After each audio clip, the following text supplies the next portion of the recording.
धर्मा का महायुद्ध अनकही कथा भाग 2 साइंस फिक्शन स्टोरी अध्याय 23 विरल नाक। प्रोसिक्यूटर डिफेंस लॉयर नाना के ओपनिंग स्टेटमेंट से हिल गया था। उसने अपनी पूरी तैयारी कर ली थी। आज उसे कोर्ट में अपने गवाह पेश करने थे। उसका पहला गवाह था कैप्टन क्नोव। कोर्टरूम में उसकी पूर्ण स्पर्शनीय होलोग्राफिक इमेज मौजूद थी, जो हूबहू असली लग रही थी। प्रोसिक्यूटर ने क्नोव की ओर देखा और अपनी दलील शुरू की। कैप्टन क्नोव, आपने प्रोफेसर बोरो, लेडी तारा और जोरो को गिरफ्तार किया था। क्या आप अदालत को बता सकते हैं कि उन्हें कहां और क्यों गिरफ्तार किया गया? क्नोव के चेहरे पर हल्की टेंशन उभर आई। उसने जज को देखा और फिर सभा की ओर देखती हुई टेलीपैथी के जरिए अपनी बात रखनी शुरू की। माय लॉर्ड, प्रोफेसर बोरो एक घोषित आतंकवादी है। उन्होंने कई गंभीर अपराध किए हैं। उन्होंने मर्कल से पैसे लेकर बिलीवर्स ऑफ बॉफ नामक संगठन बनाया, जिसने पूरे जॉर साम्राज्य में अराजकता फैला दी है।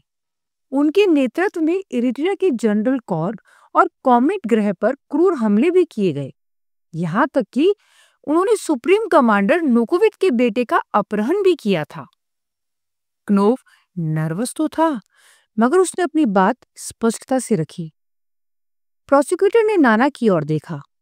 उसे यकीन था कि चाहे नाना का ओपनिंग स्टेटमेंट कितना भी दमदार क्यों न हो, अंततः वही जीतेगा। उसके पास ठोस सबूत और गवाह थे। क्नोव ने आगे कहा, हमें रक्षा मंत्री डायस का आदेश मिला कि प्रोफेसर बोरो मेजोल ग्रह पर छिपे हुए हैं। हमारे एक जासूस ने भी ये सूचना भेजी थी और हम तुरंत मेजोल पहुंचे। नाना शांत भाव से सारी बातें नोट कर रहा था। इस केस का लाइव टेलीकास्ट पूरे फ्रान गैलेक्सी में हो रहा था। जॉर साम्राज्य के नागरिक इसे देख रहे थे, हालांकि दूर ग्रहों पर स्थित लोग इसे कुछ देरी से देख पा रहे थे। क्नोव ने गवाही जारी रखी। जब हम मेजोल पहुंचे तो हमें पता चला कि प्रोफेसर बोरो और उनके साथी वहां से फरार हो चुके थे। फिर क्नोव ने प्रोफेसर बोरो की ओर घूरते हुए कहा, उन्होंने हमारे जासूस को बेरहमी से मार डाला था माय लॉर्ड, मगर हमने तुरंत एरिपो वेव्स का जाल फैलाया और जनक 290 स्पेसशिप का पता लगा लिया था। फिर हमने उन्हें गिरफ्तार कर लिया। प्रोसिक्यूटर आगे बढ़ा, माय लॉर्ड, कैप्टन क्नोव के बयान से स्पष्ट हो गया है कि कैसे और क्यों ये निर्दयी आतंकवादी प्रोफेसर बोरो पकड़ा गया। जज ने प्रोसिक्यूटर की ओर देखा। प्रोसिक्यूटर चुपचाप अपनी सीट पर बैठ गया। फिर जज ने नाना को देखा और कहा, योर क्रॉस एग्जामिनेशन प्लीज। नाना अपनी सीट से उठा और क्नोव के सामने जाकर खड़ा हुआ। जैसा कि अभी आपने कहा कि प्रोफेसर बोरो मर्कल से पैसे ले रहे थे। क्नोव ने नाना को घृणा भरी निगाहों से देखा और सोचा कि तुच्छ इरिट्रियावासी जॉर ग्रह के एक्रिमिनिया रेस के अजय सैनिक को क्रॉस एग्जामिन करेगा। मगर ये कोर्ट था और उसे कानून की प्रक्रिया का सम्मान करना था। उसने कहा, जी हां, मैंने यही कहा था। नाना ने शांत स्वर में पूछा, क्या आपने कोई भी मनी ट्रेल देखी? क्या आपके पास सबूत है कि प्रोफेसर बोरो की टाइमिक्स चिप पर मर्कल से पैसे ट्रांसफर हुए हैं? क्नोव झेप गया। वकील साहब, कोई भी इतना मूर्ख नहीं होगा कि मर्कल जैसे दुश्मन सभ्यता से सीधे अपनी टाइमिक्स चिप में पैसे ट्रांसफर करवाए। नाना ने ठंडे लहजे में कहा, तो फिर कैप्टन, प्रोफेसर बोरो ने मर्कल से पैसे कैसे लिए? क्नोव झुंझला गया। जनक 290 स्पेसशिप जो मर्कल ने बोरो को दिया था, क्या ये काफी नहीं है? नाना ने बिना हड़बड़ाए पूछा, प्रोफेसर बोरो पर आतंकवादी संगठन खड़ा करने का आरोप है। क्या एक स्पेसशिप का गिफ्ट में मिलना इसका पर्याप्त प्रमाण है? Objection my Lord. प्रोसिक्यूटर बीच में कूद पड़ा। ओवर रूल्ड, जज ने ठंडे स्वर में कहा। नाना ने फिर क्नोव की ओर रुख किया। तो कैप्टन क्नोव, क्या सिर्फ एक स्पेसशिप से यह साबित हो जाता है कि प्रोफेसर बोरो ने आतंकवादी संगठन बनाया? क्नोव कुछ पल के लिए चुप हो गया। वो प्रोसिक्यूटर की ओर देखने लगा, मानो मदद की उम्मीद कर रहा हो। जज ने कड़े स्वर में कहा, कैप्टन क्नोव, कृपया डिफेंस लॉयर के सवाल का जवाब दें। यस लॉर्डशिप, क्नोव थोड़ा घबरा कर बोला। नहीं सर, सिर्फ एक स्पेसशिप पर्याप्त प्रमाण नहीं है। नाना ने जज की ओर देखा और कहा, योर लॉर्डशिप, प्रोसिक्यूटर के इस गवाह के बयान से यह स्पष्ट नहीं होता कि प्रोफेसर बोरो आतंकवादी संगठन चला रहे थे। कैप्टन क्नोव ने सिर्फ रक्षा मंत्री डायस के कहने पर उन्हें गिरफ्तार किया, और तो और कोई ठोस प्रमाण भी प्रस्तुत नहीं किए।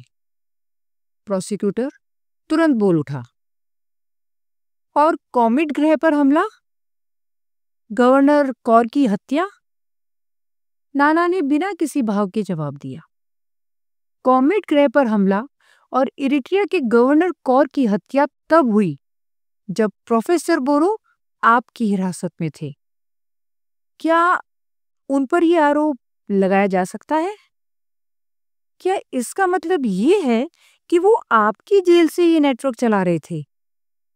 प्रोसिक्यूटर स्तब्ध रह गया। उसे यकीन था कि कैप्टन क्नोव की गवाही और जनक 290 स्पेसशिप का मर्कल से संबंध ही पर्याप्त होगा, मगर नाना ने उसकी पूरी दलील को ध्वस्त कर दिया था। अब प्रोसिक्यूटर को एहसास हुआ कि उसने नाना को हल्के में लेकर बहुत बड़ी गलती कर दी थी। एम्ब्रोस को जबरदस्ती एक ट्रक में ठूसकर उस निर्जन, जलते हुए रेगिस्तानी मैदान में लाया गया। हवा में बारीक धूल और विकिरण की तपिश थी जो किसी भी जीव के लिए प्राणघातक थी। वहां बिना सुरक्षा उपायों के कुछ ही मिनटों तक जीवित रहना असंभव था। लेकिन इस समय एम्ब्रोस के शरीर में धर्मा की आत्मा थी, एक जागरूक चेतना जो मौन रहकर सब कुछ अवलोकन कर रही थी। सैनिकों ने उसे एक भारी, मोटे कपड़े का स्पेशल रेडिएशन सूट पहनाया। एक सैनिक आगे बढ़ा और कठोर स्वर में चीखा,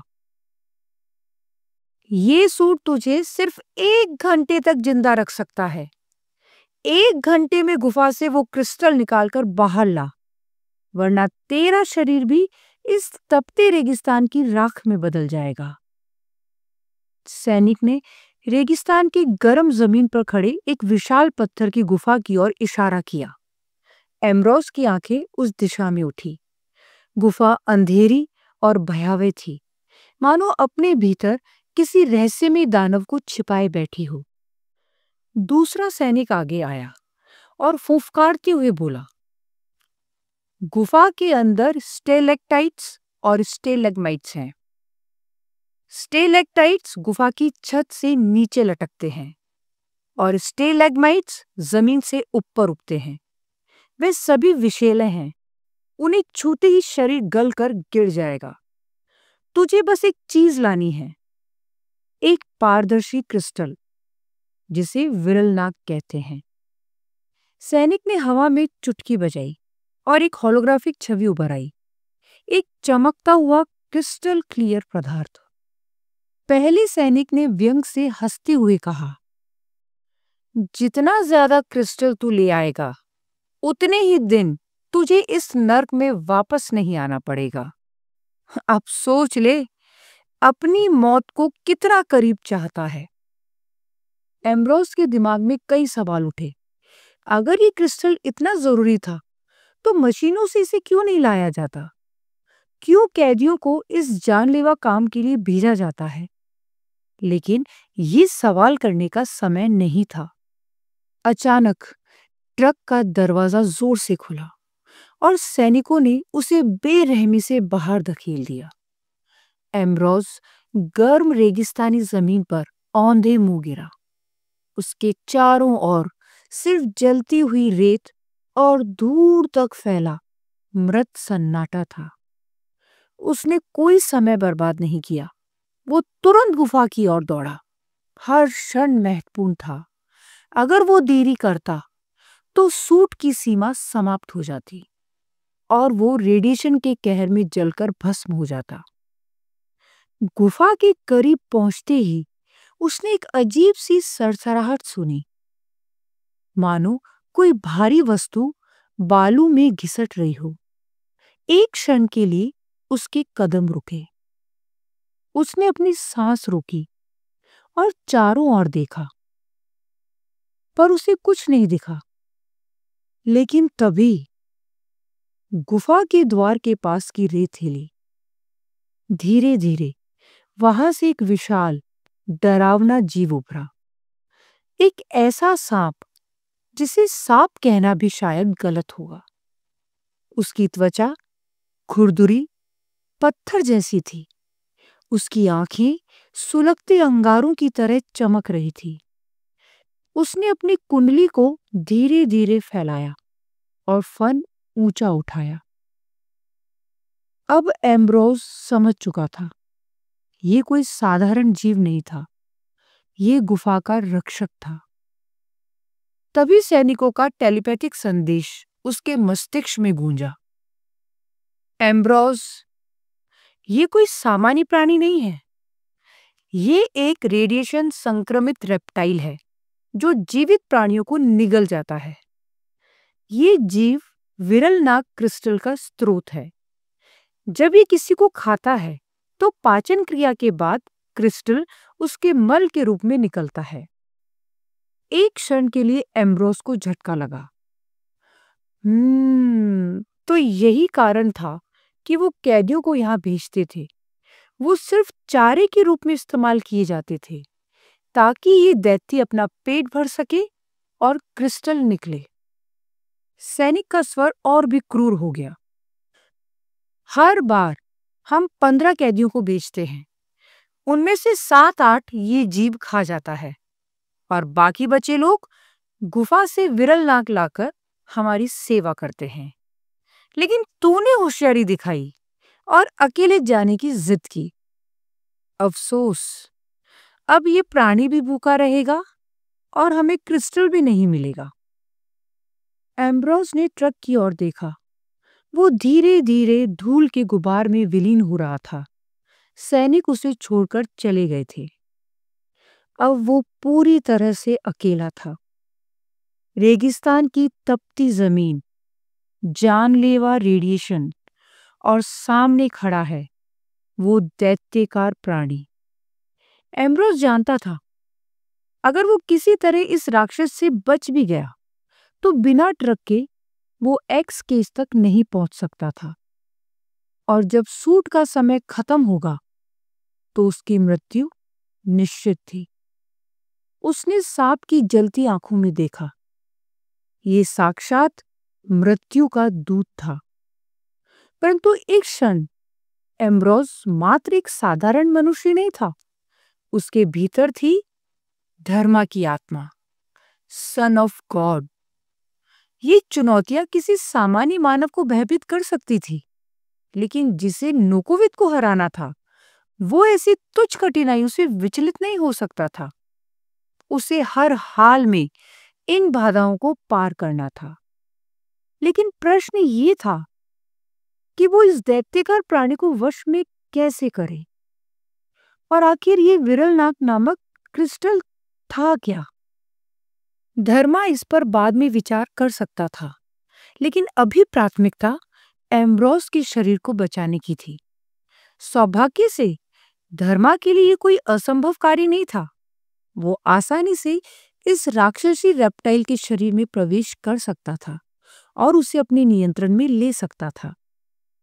धर्मा की आत्मा ने एम्ब्रोस का शरीर त्याग दिया और तेजी से उस रेप्टाइल में प्रविष्ट होने के लिए लपकी। परंतु जैसे ही धर्मा ने उसके भीतर प्रवेश करने की कोशिश की, एक अदृश्य बाधा ने उसे धक्का देकर बाहर फेंक दिया। धर्मा हक्का बक्का रह गया। ये कैसे संभव था? वो दोबारा प्रयास करता है, लेकिन वही परिणाम। वो उस जीव के शरीर में घुस ही नहीं पा रहा था। उसे तत्काल एम्ब्रोस के शरीर में लौटना पड़ा। ये असंभव था। परंतु अब धर्मा के होश उड़ चुके थे। अब तक उसने ऐसा कभी अनुभव नहीं किया था। उसका सोल ट्रांसमाइग्रेशन कभी असफल नहीं हुआ था। ये तो मानो किसी अज्ञात शक्ति ने उसे रोक दिया हो। तभी उसे एहसास हुआ, विरल नाक। तो यही वो पदार्थ था जिसकी पारदर्शी दीवार ने जनरल मजोलिन को अपने कवच में जकड़ रखा था। यही वो तत्व था जो किसी भी ऊर्जा को भेदने से रोक सकता था। मतलब इस रेप्टाइल के शरीर से उत्पन्न होने वाला विरल नाक ही वो रहस्यमय शक्ति थी जो किसी भी आत्मा या ऊर्जा को उसके भीतर प्रवेश करने से रोक रही थी। धर्मा का दिमाग घूमने लगा। तो इस प्राणी को हराने का उसका पारंपरिक तरीका यहां बेकार था। और ये जीव भूखा था, बेहद भूखा, और उसकी रक्त लाल आंखों में ज्वालाएं सुलग रही थी। ये विशाल दैत्य अब पूरी तरह तैयार था एम्ब्रोस को निगलने के लिए। धर्मा, जो अब तक इस चुनौती को अपनी दिव्य शक्ति के कारण तुच्छ समझ रहा था, अब समझ चुका था कि हालात उसकी सोच से कहीं अधिक गंभीर थे। एम्ब्रोस का बचना असंभव प्रतीत हो रहा था। एक और जलता हुआ रेगिस्तान, सिर पर प्रचंड सूर्य की घातक विकिरणें, और दूसरी ओर ये दैत्यकार प्राणी जो अब अपनी भूख शांत करने के लिए आगे की ओर झुक रहा था। आज एम्ब्रोस का अंत निश्चित था, और उसके साथ ही सन ऑफ गॉड पर से लोगों का विश्वास भी डगमगाने वाला था। X141 की चुनौती इतनी सरल नहीं थी जितनी धर्मा ने अनुमान लगाई थी। अंतरिक्ष की गहराइयों में जनक 290 पर बैठा धर्मा का वास्तविक शरीर भी हतप्रभ था। उसे अपनी दूसरी ऊर्जा के बारे में हर चीज तुरंत महसूस हो जाती थी। अब एम्ब्रोस में स्थित उसकी आत्मा और जनक 290 पर स्थित उसका स्वयं का शरीर, दोनों ही भीतर तक हिल चुके थे। रेप्टाइल ने भयंकर हुंकार भरी। उसकी धधकती आंखों में अब कोई संशय नहीं था। अब ये भूखा जीव एम्ब्रोस को पूरी तरह से निगलने के लिए तैयार था। आज एम्ब्रोस का अंत तय था, और साथ ही धर्मा की पराजय भी।